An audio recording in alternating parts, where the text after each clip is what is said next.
They thought she was just another old woman living off the land. They were wrong. By the time the sun rose the next morning, not everyone walked away. But before we dive deep into this shocking tale, smash that like button, hit subscribe, and turn on your notification bell so you don't miss any of our gripping true life stories. Share this with a friend who loves a good twist. Where are you watching from? Drop your city in the comments. We love to see how far our stories travel. Marietta Rose didn't say much. She wasn't the kind to overshare or speak without need.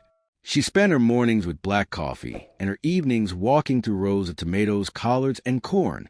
Her farm sat just outside a small Georgia town, not too far from the interstate, but far enough that most folks forgot she existed unless they were buying fresh produce or her homemade apple jam. But people didn't know who she used to be. At 78, her body had slowed, but her mind was still quick, sharp, watching everything. She'd been a soldier once, long ago, but that part of her life was packed away in yellowing photos and fading scars.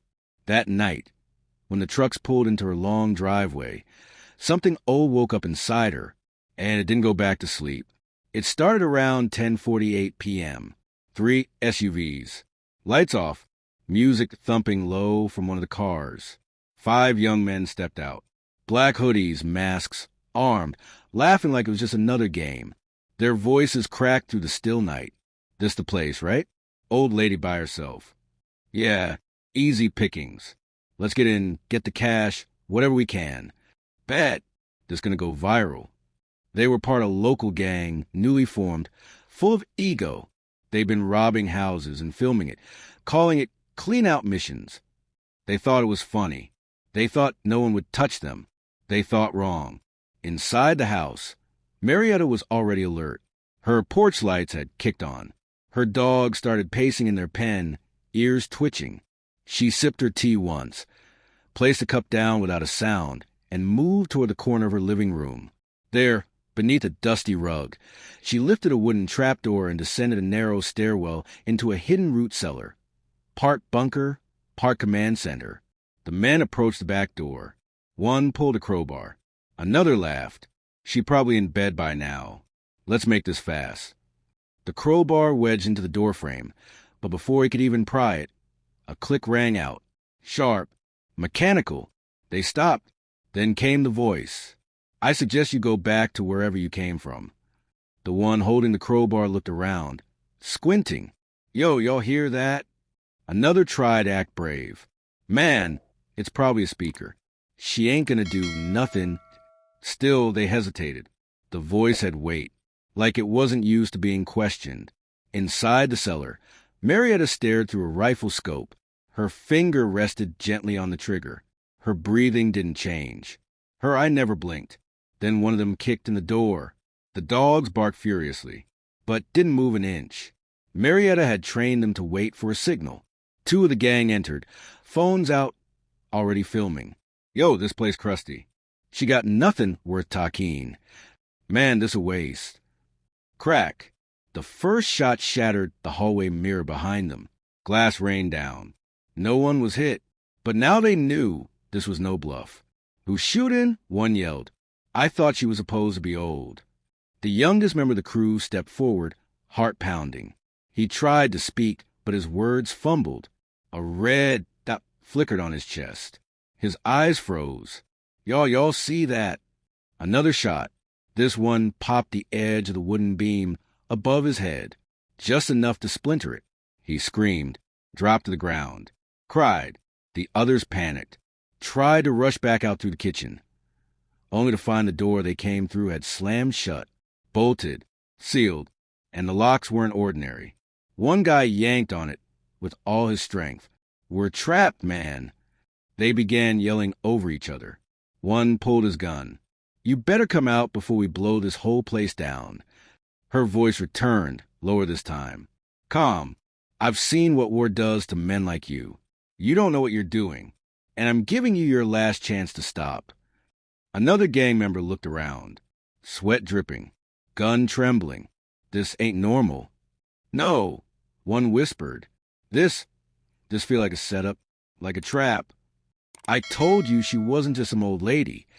The sheriff's vehicle pulled into the driveway then, lights spinning red and blue, casting wide shadows across the crops. Two deputies stepped out slowly, rifles drawn. They weren't rushing. They knew better. Sheriff Hawkins had been friends with Marietta since before his badge. He didn't need to ask if she was okay. He already knew she was. The young men were quickly disarmed. One was still crying. Another tried to run but didn't make it far. Marietta's Dobermans had been quietly released. They didn't bite, just blocked the path. Hands cuffed, they were led toward the patrol cars. One of them turned to look at Marietta as she emerged from the cellar. She wasn't breathing hard, wasn't smiling either, just calm, steady. The youngest one, still shaking, asked, "Who are you?" She didn't say a word. She didn't need to. She walked past them, back into her home, picked up her cup of tea, now cold, and sipped like nothing happened. The sheriff didn't stay long that night. He took the boys into custody, secured the scene, nodded to Marietta once, and drove off. He knew better than to lecture her. Truth be told, he didn't know what to say. There aren't words for someone who just saved 5 lives by not pulling the trigger. Marietta didn't go back to bed. She didn't sleep at all.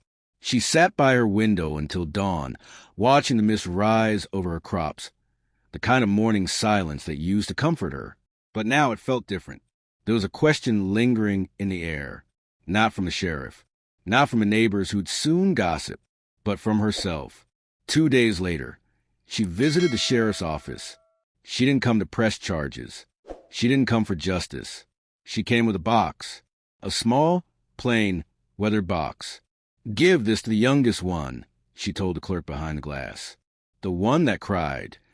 Inside the box was her old sniper's log, the real one, yellow with time, filled with drawings, bullet markings, coordinates, journal entries, everything she was never supposed to show anyone, and a note written in firm, careful cursive.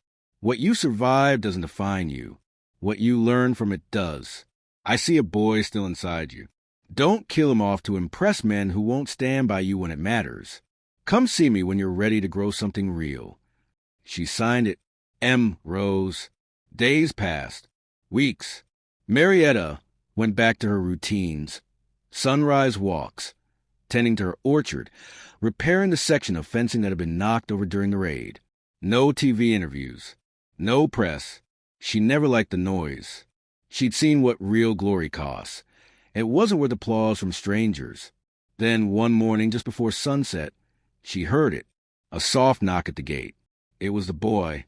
No hoodie, no gang, just him, hands in his pockets, head low, the box in his hand. She didn't open the gate right away. She watched him for a while, watched how he looked at the soil, how he looked afraid to speak, but determined not to leave. Then she stepped out. "You read it?" she asked. He nodded. "You understand it?" He swallowed hard. "Not all of it, but I want to." She didn't smile. She didn't welcome him in. She handed him a shovel. "Start with the tomatoes. Those rows are dry." That was the beginning. Every morning after that, he returned. No cameras, no promises, no words, really, just work. Marietta taught him the land, how to plant, how to prune, how to read the sky. He learned that real strength wasn't loud. It was quiet, steady, committed. Word got out that the boy from the raid was working on her farm. Some folks were outraged. Why give him a second chance? He could have killed you. He doesn't deserve grace. But Marietta said nothing. She just kept teaching. She knew what most people didn't. If you don't water a plant when it's young, you can't blame it when it dies crooked. One day, months later, while stacking crates, the boy finally asked a question that had been burning in him. "Why didn't you shoot me?" She paused, looked him straight in the eye. "Because you reminded me of someone," she said. "Who?" "My brother," she replied. "Joined a gang in '66. Shot a man before he was 18. Spent 40 years in prison. Died there, not because he was evil, because no one stopped him before the world swallowed him whole." The boy went quiet. That night, he didn't go straight home. He stayed, sat on her porch, and told her about his mom, how she worked double shifts, his little sister, the fights at school, the hunger, the anger, the fear, the stupid things he did to impress the older boys, the things he wished he could undo. Marietta didn't interrupt. She just listened, and when he was done, she handed him a tattered photo of herself in uniform, a younger Marietta, standing beside men twice her size, rifle slung across her back, eyes burning with fire. "Pain doesn't excuse your choices," she said, "but it explains where they came from. Now you got a choice. Keep surviving or start living." From that day on, he wasn't just a visitor. He became a part of the land. He helped build new irrigation. He learned how to weld. He fixed the old barn roof. With time, others came too, boys who were heading down the same road. They didn't talk about the night of the raid. They didn't need to. They were building something new now, something better. And Marietta? She stayed Marietta, still quiet, still watching. But now, when she sat on her porch at sundown, she wasn't alone. The moral of this story? Not all warriors wear uniforms, and not all second chances come easy. Sometimes the strongest thing you can do is choose not to pull the trigger. And sometimes the greatest thing you can grow is a person who almost got left behind. What are you doing with your second chance? What would you do if someone like Marietta stood in your path? We want to hear from you. Drop your thoughts in the comments below. If this story moved you even a little, don't forget to hit that subscribe button. Turn on your notification bell so you never miss a real-life lesson that can change a life. And share this video with someone who needs to remember, grace doesn't make you weak. It makes you wise.